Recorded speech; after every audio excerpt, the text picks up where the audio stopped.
Welcome to chemistry point. तो class 11th का chapter number 6 और 6 में ए पार्ट है और चैप्टर का नेम है equilibrium in physical and chemical process. और आज के लेक्चर का जो टॉपिक है मोस्ट इंपॉर्टेंट टॉपिक है इस चैप्टर का और टॉपिक है लॉ ऑफ केमिकल इक्विलिब्रियम। ये लॉ ऑफ केमिकल इक्विलिब्रियम इसके बारे में स्टडी करेंगे कि इस लॉ ने क्या बताया था। तो स्टार्ट करते हैं पहले इसके डेरिवेशन से, उसके बाद इस जो भी उस डेरिवेशन का रिजल्ट आएगा, रिजल्ट के बाद इस लॉ की फिर आप लिखेंगे स्टेटमेंट। तो स्टेटमेंट से पहले आप इसके करते हैं डेरिवेशन, तो डेरिवेशन का जो रिजल्ट आएगा उस रिजल्ट के बेस पे आप इसके लिखेंगे स्टेटमेंट। तो स्टार्ट करते हैं इसके मैथमेटिकल पार्ट से, दैट इज डेरिवेशन से, कि लॉ ऑफ केमिकल इक्विलिब्रियम। तो आज का ये टॉपिक है लॉ ऑफ केमिकल इक्विलिब्रियम। तो अब हम मान के चलते हैं अपने पास मान लो एक रिवर्सिबल रिएक्शन है, क्योंकि इक्विलिब्रियम कब आएगा? जब दो अपोजिट प्रोसेस इकट्ठे चलते हैं, एक चलेगा फॉरवर्ड एक फिर कहां चलेगा बैकवर्ड। जब दो प्रोसेस चलते हैं इकट्ठे और दोनों कौन से होने चाहिए? अपोजिट। कि जब दो अपोजिट प्रोसेस इकट्ठे चलेंगे तब आएगा इक्विलिब्रियम। इसलिए अपन रिएक्शन आप मान के चलेंगे रिवर्सिबल रिएक्शन। तो अब अपनी तरफ से मान के चल रहे हैं कि कंसीडर ए रिवर्सिबल रिएक्शन। अपने पास मान लो एक रिएक्शन है और वो अपने पास जो रिएक्शन है वो अपने मानी है रिवर्सिबल, कि consider a reversible reaction. Consider a reversible reaction, consider a reversible reaction.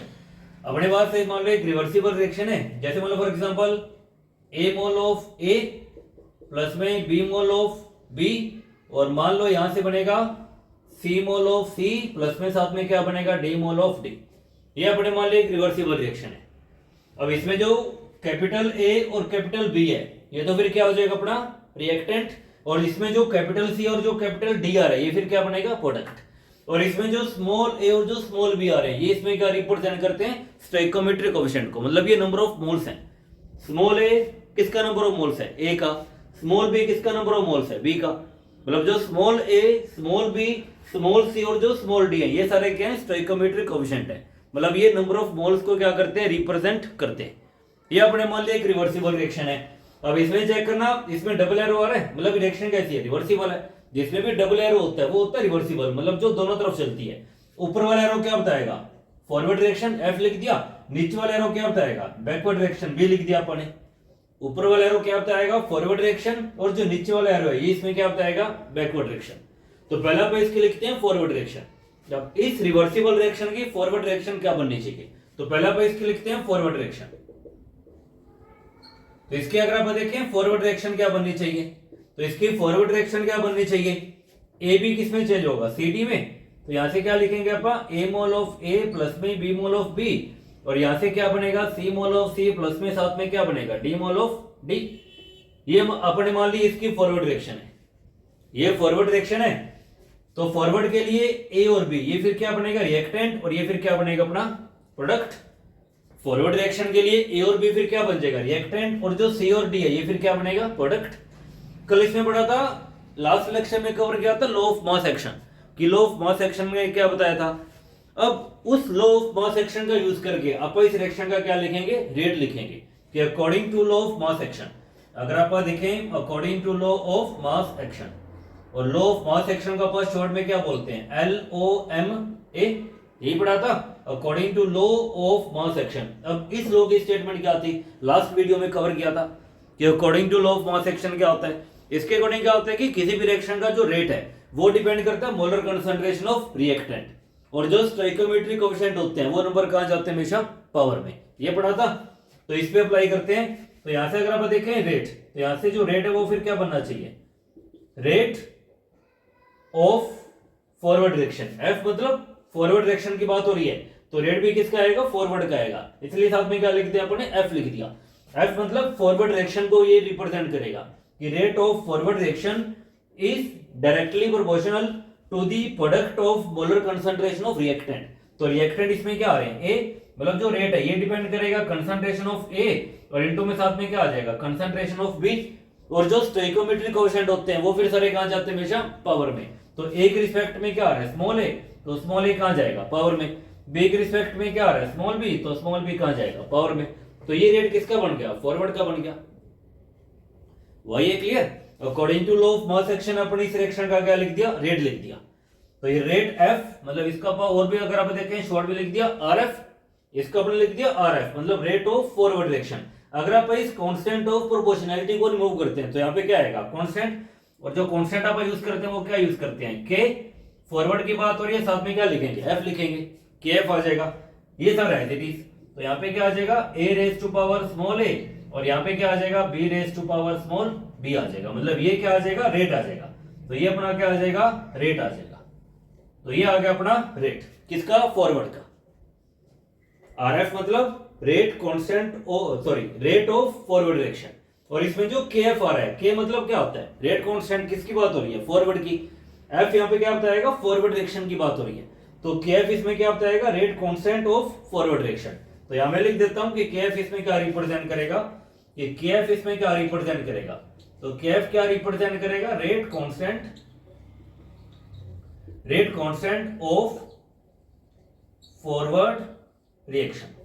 तो ये के एफ है कि के एफ इसमें क्या रिप्रेजेंट करेगा, rate constant of forward reaction, ये के एफ है।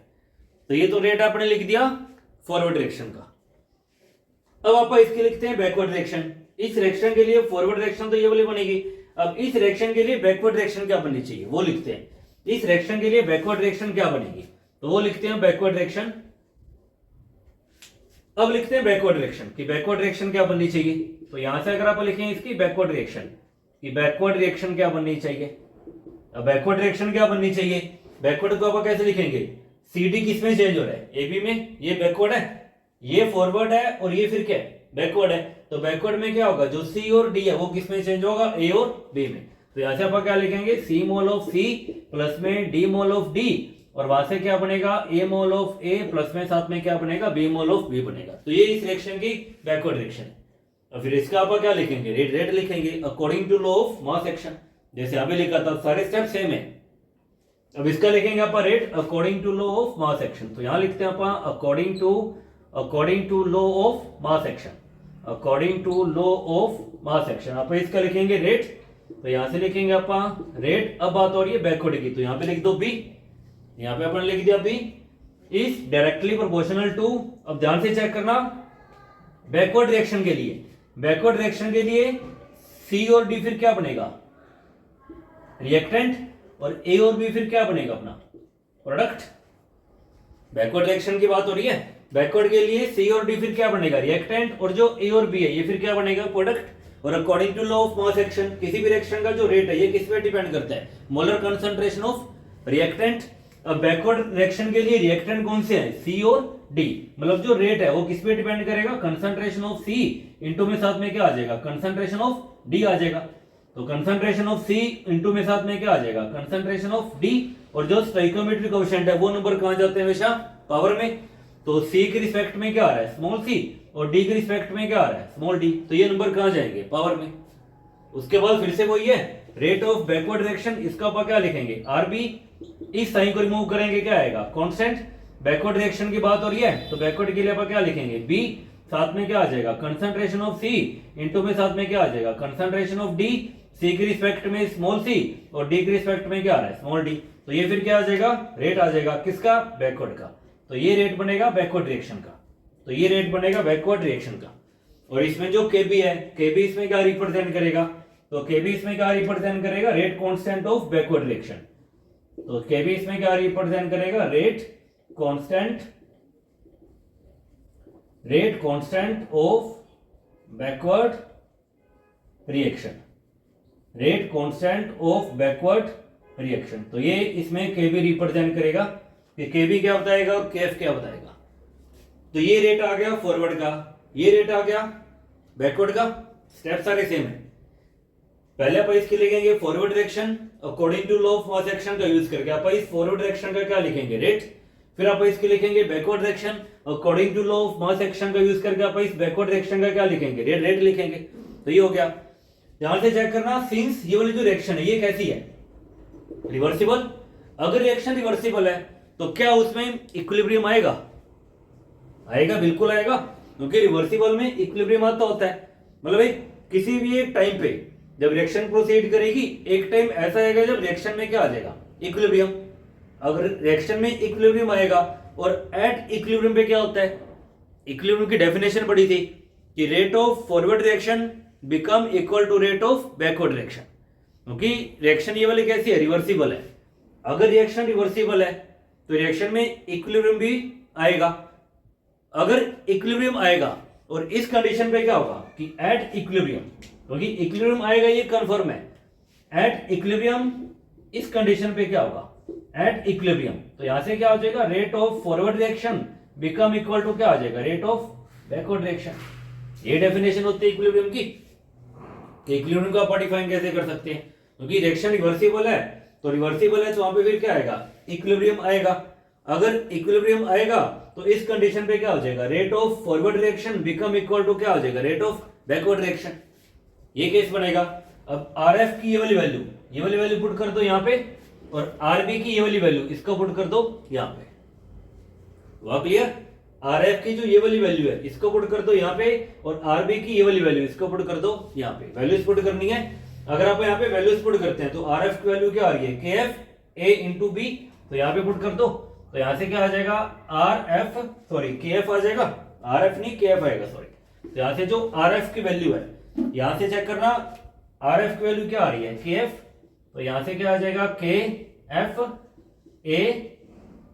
F A raise to power A into क्या आ जाएगा, B raise to power B is equal to R B, और आर बी की वैल्यू ये वाली पुट कर दो यहाँ पे सारी, तो यहाँ पे क्या आ जाएगा, के B C raise to power small c और डी रेस टू पावर क्या आ जाएगा, स्मॉल डी। वही है, क्लियर? वैल्यूज पुट कर दी, वैल्यूज पुट कर दी। अब के वाली सारी टर्म्स इकट्ठी ले आओ, मतलब के को इस के नीचे ले आओ, और कंसंट्रेशन वाली जो टर्म्स है उसको उस साइड ले जाओ। के को ले आओ लेफ्ट हैंड साइड, और जो कंसंट्रेशन वाली टर्म्स है उसको ले जाओ राइट हैंड साइड। वही है, क्लियर यहां तक? तो यहां मैं इसको एक बार कर रहा हूं, यहां से रिएक्शन लिखी हुई है इट, तो अपने आर एफ और आर बी की वैल्यूज पुट कर दी। उसके बाद फिर ये एक्सप्रेशन बनेगा। अब यहां से इसको अपने थोड़ा सा मॉडिफाई करेंगे, तो यहां से चेक करना, ये के एफ है तो यहां लिखेंगे अपन के एफ, और ये वाला के बी इधर आके किस में जाएगा, डिवाइड में, तो के एफ डिवाइड में के बी इज इक्वल टू इस साइड क्या बचेगा, सी इंटू में डी, इधर क्या बचेगा, सी इंटू में डी, और जो पावर में वो एज इट इज, और डिवाइड में उधर जाके वो फिर कहां जाएंगी, डिवाइड में, तो यहाँ पे क्या आ जाएगा, A raise to power small a into में क्या आ जाएगा, B raise to power small b. और ये बात हो रही है किस कंडीशन पे, एट इक्विलिब्रियम पे। किस कंडीशन पे बात हो रही है, एट इक्विलिब्रियम पे, इस कंडीशन पे बात हो रही है। और इक्विलिब्रियम पे जो ये वाला रेशियो आएगा, इक्विलिब्रियम पे जो ये वाला रेशियो आएगा, इसी रेशियो को बोलते हैं आप इक्विलिब्रियम कांस्टेंट। मतलब इस रेशियो को, इक्विलिब्रियम पे जो ये वाला रेशियो आएगा, इसी रेशियो को बोलते हैं आप इक्विलिब्रियम कांस्टेंट, दैट इज के ई क्यू। या तो के ई क्यू बोल दो, या सिंपल आप क्या बोल देते हैं, के बोल देते हैं। मतलब इक्विलिब्रियम पे जो ये वाला रेशियो आएगा, इसी रेशियो को बोलते हैं आप इक्विलिब्रियम कांस्टेंट, दैट इज या तो सिंपल के बोलो या के ई क्यू लिखो। तो यहां से किसके इक्वल आ जाएगा, इस एक्सप्रेशन के, तो यहां से क्या आ जाएगा, C raise to power small c into में क्या आ जाएगा, D raise to power small d, divide में क्या आ जाएगा, A raise to power small a, और इंटू में क्या आ जाएगा, B raise to power small b आ जाएगा। तो ये एक्सप्रेशन बनेगा इक्विलिब्रियम कांस्टेंट। तो ये एक्सप्रेशन बनेगा के को निकालने का, और इसमें जो के या जो के ई के हुआ है, ये इसमें क्या रिप्रेजेंट करेगा, तो ये इसमें क्या रिप्रेजेंट करेगा, इक्विलिब्रियम कांस्टेंट को। तो ये किसको रिप्रेजेंट करेगा, इक्विलिब्रियम कांस्टेंट को। मतलब जो इक्विलिब्रियम कांस्टेंट है वो किसके इक्वल आएगा, कंसंट्रेशन ऑफ सी इंटू में डी, डिवाइड में क्या आ जाएगा, कंसंट्रेशन ऑफ ए इंटू में क्या आ जाएगा, बी आ जाएगा। तो इक्विलिब्रियम पे जो ये वाला रेशियो आएगा, इसी रेशियो को बोलते हैं अपन इक्विलिब्रियम कांस्टेंट। तो ये लॉ ऑफ केमिकल इक्विलिब्रियम का एक मैथमेटिकल रिजल्ट है।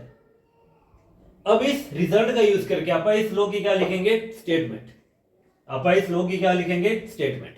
तो इसमें जो के आ रहा है या के ई क्यू आ रहा है, ये किसको रिप्रेजेंट करेगा, इक्विलिब्रियम कांस्टेंट को। ये किसको रिप्रेजेंट करेगा, इक्विलिब्रियम कांस्टेंट को। अब ध्यान से चेक करना, अपने पास रिएक्शन कौन सी थी, ये वाली रिएक्शन थी, रिएक्शन ये वाली थी, ये रिएक्टेंट है और ये फिर क्या है, प्रोडक्ट। ये रिएक्टेंट है और ये फिर क्या बनेगा, प्रोडक्ट बनेगा। अब इस एक्सप्रेशन में चेक करना, प्रोडक्ट इसमें कहां लिखा अपन ने, ऊपर, और जो रिएक्टेंट है वो फिर कहां लिखा अपन ने, नीचे। मतलब कंसंट्रेशन ऑफ सी इंटू में क्या आ रहा है, कंसंट्रेशन ऑफ डी, डिवाइड में क्या आ जाएगा, कंसंट्रेशन ऑफ ए, इंटू में साथ में क्या आ जाएगा, कंसंट्रेशन ऑफ बी। उनका क्या आ रहा है, रेशियो आ रहा है, डिवाइड कर दिया अपन ने।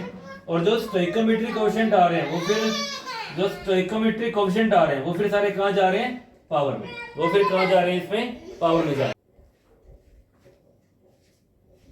अगर आप यहां से इसकी बनाते हैं स्टेटमेंट की, इस लो की स्टेटमेंट क्या होनी चाहिए, तो इस एक्सप्रेशन से इसकी बनेगी स्टेटमेंट।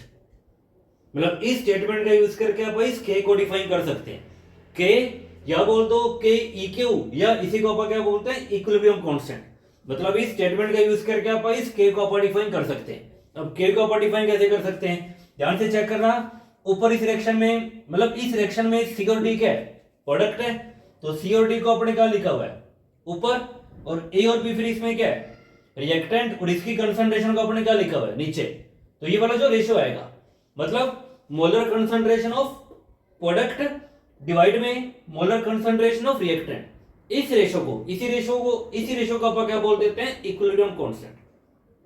और जो स्टोइकोमेट्रिक कोएफिशिएंट है सी और डी, इधर से स्मॉल ए और स्मॉल बी, स्मॉल ए और स्मॉल बी, ये फिर सारे कहां जा रहे हैं, पावर में। तो ये वाला जो रेशियो आएगा एट इक्विलिब्रियम, ध्यान रखना ये वाला जो रेशियो है किस कंडीशन पे बात हो रही है, इस कंडीशन पे बात हो रही है एट इक्विलिब्रियम। मतलब इक्विलिब्रियम पे जो ये वाला रेशियो आएगा, इसी रेशियो को बोलते हैं अपन इक्विलिब्रियम कांस्टेंट। अब इसके लिखते हैं, स्टेटमेंट लिखेंगे अभी कि इसकी स्टेटमेंट क्या बनेगी। तो इसकी स्टेटमेंट क्या बननी चाहिए, तो इसको मैं रब कर रहा हूं, तो उस एक्सप्रेशन को देख के आप इसके क्या लिखेंगे, स्टेटमेंट, कि इसकी स्टेटमेंट क्या है। तो अगर आप इसकी लिखते हैं स्टेटमेंट, तो ये वाला जो रिजल्ट आ गया, इसी रिजल्ट का यूज करके आप क्या लिखेंगे, स्टेटमेंट। तो प्रोडक्ट की कंसंट्रेशन कहां आ रही है, ऊपर, और जो रिएक्टेंट उसकी कंसंट्रेशन कहां जा रही है, नीचे। डिवाइड कर दिया, मतलब किसकी बात हो रही है, रेशियो की बात हो रही है। तो रेशियो है, मतलब it is the ratio of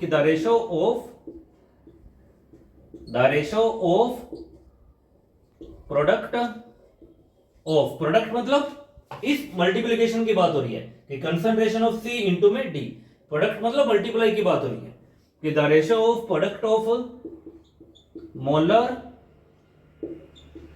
concentration of product, मतलब जो प्रोडक्ट है उसकी कंसंट्रेशन के आप क्या करेंगे, multiply to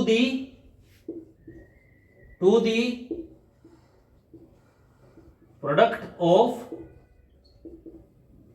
molar concentration of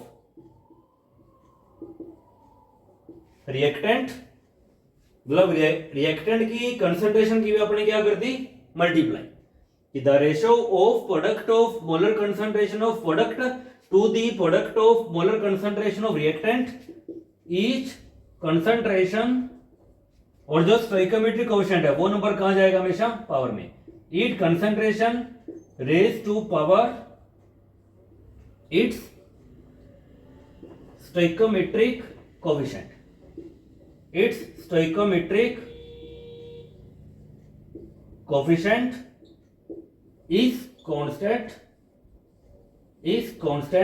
at constant temperature, is constant at constant temperature, and this constant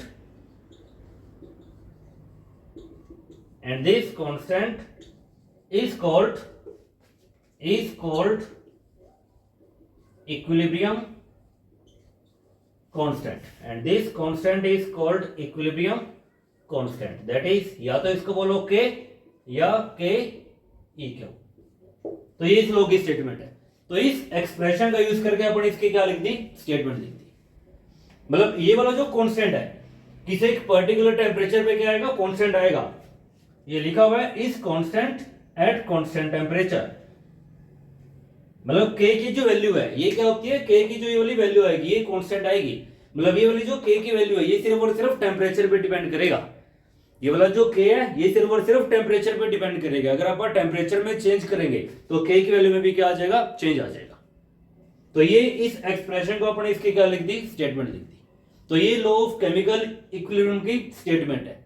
इससे पहले वाला जो सारा किया था वो सारा इसका मैथमेटिकल पार्ट था, डेरिवेशन थी, और ये सारी इसकी स्टेटमेंट है कि the ratio of product of molar concentration of product, मतलब प्रोडक्ट की जो मोलर कंसंट्रेशन है उसका भाग कहां लिखेंगे, ऊपर, to the product of molar concentration of reactant, और जो रिएक्टेंट की कंसंट्रेशन है वो फिर कहां जाएगी, नीचे, each concentration raise to power its stoichiometric coefficient, और जो स्टोइकोमेट्रिक कोएफिशिएंट है वो नंबर कहां जाते हैं, हमेशा पावर में। और ये वाला जो रेशियो आएगा ये हमेशा क्या आएगा, कांस्टेंट आएगा।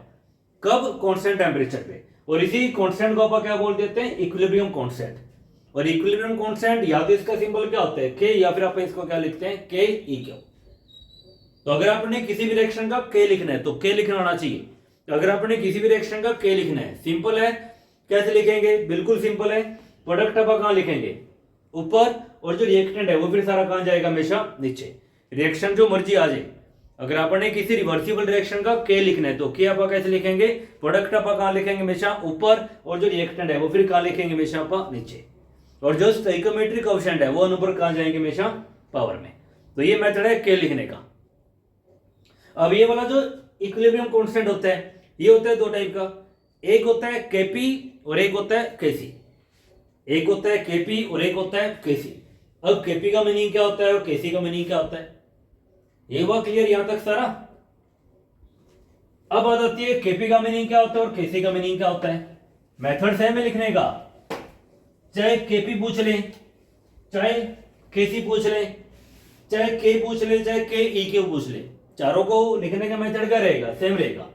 मतलब जो इक्विलिब्रियम कांस्टेंट है, मतलब जो इक्विलिब्रियम कांस्टेंट है, अब इक्विलिब्रियम कांस्टेंट मतलब किसकी बात हो रही है, या तो के या के ई क्यू की बात हो रही है। ये होता है दो टाइप का, एक होता है केपी और एक होता है केसी। एक होता है केपी और एक होता है केसी। अब केपी का मीनिंग क्या होता है, केसी का मीनिंग क्या होता है। के इसमें क्या होता है, कांस्टेंट, के मतलब किसकी बात हो रही है, कांस्टेंट, के तो कांस्टेंट है। और पी मतलब पार्शियल प्रेशर, पी मतलब किसकी बात हो रही है, पार्शियल प्रेशर की बात हो रही है। पी मतलब पार्शियल प्रेशर की बात हो रही है। इधर के क्या बताएगा, के मतलब कांस्टेंट है, और सी इसमें क्या बताएगा, मोलर कंसंट्रेशन। तो सी इसमें क्या बताएगा, मोलर कंसंट्रेशन। अब केपी को कैसे लिखते हैं, केसी को कैसे लिखते हैं, मेथड सेम है लिखने एग्जाम, लिखने का मेथड सेम रहेगा, चाहे के पूछ लें, चाहे के ई क्यू पूछ लें, चाहे केपी पूछ लें, चाहे केसी पूछ लें। प्रोडक्ट आप कहां लिखेंगे, हमेशा ऊपर, और जो रिएक्टेंट है वो फिर सारा कहां जाएगा, हमेशा नीचे। और जो स्टोइकोमेट्रिक कोएफिशिएंट है वो नंबर कहां जाएंगे, हमेशा पावर में। अगर आप इस एक्सप्रेशन को, ये वाला जो एक्सप्रेशन लिखा हुआ है, अगर आप इस एक्सप्रेशन को लिखते हैं मोलर कंसंट्रेशन की फॉर्म में, तब आप इसको बोलते हैं केसी। और अगर आप इस एक्सप्रेशन को लिखते हैं पार्शियल प्रेशर की फॉर्म में, तब आप इसको बोलेंगे केपी। मतलब ये। और प्रेशर आप किसका मेजर करते होते हैं, गैस का। प्रेशर आप किसका मेजर करते होते हैं, गैस का। मतलब अगर आपने किसी रिएक्शन का केपी लिखना है, अगर आपने किसी रिएक्शन का केपी लिखना है, तो रिएक्शन में कम से कम एक गैस फेस होना चाहिए। अगर मान लो पूरी रिएक्शन में गैस फेस नहीं आ रहा, तो आप उस रिएक्शन का केपी नहीं लिख सकते, क्योंकि प्रेशर नहीं आएगा। गैस का प्रेशर होता है। अगर आपने किसी भी रिएक्शन का केपी लिखना है, पी मतलब प्रेशर की बात हो रही है, पार्शियल प्रेशर की बात हो रही है, और गैस का प्रेशर होता है। अगर मान लो किसी रिएक्शन में कम से कम एक गैस फेस आ रहा है, तो आप उस रिएक्शन का केपी लिख सकते हैं। तो कम से कम एक गैस फेस होना चाहिए। अगर किसी रिएक्शन में गैस फेस नहीं आ रही, गैस फेस नहीं आ रही, तो आप उस रिएक्शन का केपी नहीं लिख सकते। मान लो अब इस एक्सप्रेशन को आप केपी की फॉर्म में कैसे लिख सकते हैं, और इस एक्सप्रेशन को आप केसी की फॉर्म में कैसे लिख सकते हैं। पहले इसका केपी लिख के बताते हैं। तो केपी के लिए आप इस कंसंट्रेशन, ये वाली जो ब्रैकेट है, ये वाली जो ब्रैकेट है, इस ब्रैकेट का मीनिंग क्या होता है, कंसंट्रेशन होता है। इस ब्रैकेट का जो मीनिंग है, इसको आप क्या बोलते हैं, कंसंट्रेशन। या तो कंसंट्रेशन के लिए ये वाली ब्रैकेट यूज करो, या फिर कंसंट्रेशन के लिए सी वर्ड यूज करो। सी मतलब कंसंट्रेशन, ब्रैकेट मतलब कंसंट्रेशन, तो दोनों में से एक यूज करते हैं आप। अब केपी कैसे लिखेंगे, इस कंसंट्रेशन की जगह पे क्या लिखेंगे आप, प्रेशर लिखेंगे। पी लिख दिया, प्रेशर किसका, सी का, प्रेशर सी का, और रेज टू पावर क्या जाएगा, small C, raise to power small C. Into में कंसंट्रेशन को आप किससे रिप्लेस कर देंगे, प्रेशर से। तो प्रेशर किसका लिखेंगे, डी का, प्रेशर डी का, और small raise to power D. Divide में क्या आ जाएगा, प्रेशर किसका, ए का, raise to power small A. इधर प्रेशर किसका आएगा, बी का, और raise to power small B. तो ये केपी है, तो ये केपी है। तो ये मेथड है केपी लिखने का, सिंपल है। बस कंसंट्रेशन को पी से रिप्लेस कर दो, बाकी सारा सेम चलेगा, कोई चेंज नहीं आएगा। और अगर आप इसका लिखते हैं केसी, अगर आप इसका लिखते हैं केसी, तो केसी कैसे लिखेंगे? केसी का मेथड तो सेम ही है। केसी मतलब कंसंट्रेशन की बात हो रही है, तो ये क्या लिखा हुआ है? कंसंट्रेशन ही है। ब्रैकेट क्या होता है? कंसंट्रेशन। ये तो सेम ही चलेगा कि concentration of C raise to power small C into में concentration of D raise to power small d, concentration of A raise to power small a, concentration of B raise to power small B. तो ये केसी है। तो केसी KP कैसे लिखते हैं? तो ये भी सारा कवर किया है। तो अगर किसी रिएक्शन में कम से कम एक गैस फेस आ रहा है तो आप उस रिएक्शन का केपी लिख सकते हैं। तो केपी के लिए आप क्या करेंगे? कंसंट्रेशन को आप किससे रिप्लेस कर देंगे? प्रेशर से। तो ये वो तो फिर बनेगा केपी। अगर आप इस एक्सप्रेशन को लिखते हैं प्रेशर की फॉर्म में, उसको बोलते हैं केपी। और अगर आप इस एक्सप्रेशन को आप लिखते हैं केसी की फॉर्म में, उसको बोलते हैं अपन। अगर आप इस एक्सप्रेशन को लिखते हैं कंसंट्रेशन की फॉर्म में, उसको बोलते हैं अपन केसी। तो ये मेथड था केपी और केसी को लिखने का। और ये था complete law of chemical equilibrium. कि लॉ ऑफ केमिकल इक्विलिब्रियम ने क्या बताया था? तो लॉ ऑफ केमिकल इक्विलिब्रियम का यूज करके आप क्या फाइंड आउट करते होते हैं? Equilibrium constant. तो के किसी भी रिएक्शन का लेकिन आना चाहिए, और मेथड क्या है? मेथड ये रहेगा।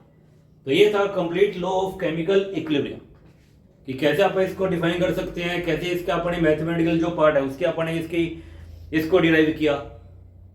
तो आज के लेक्चर में इतना ही। तो ये था complete law of chemical equilibrium. तो वीडियो को लाइक करना, शेयर करना, चैनल को सब्सक्राइब करना।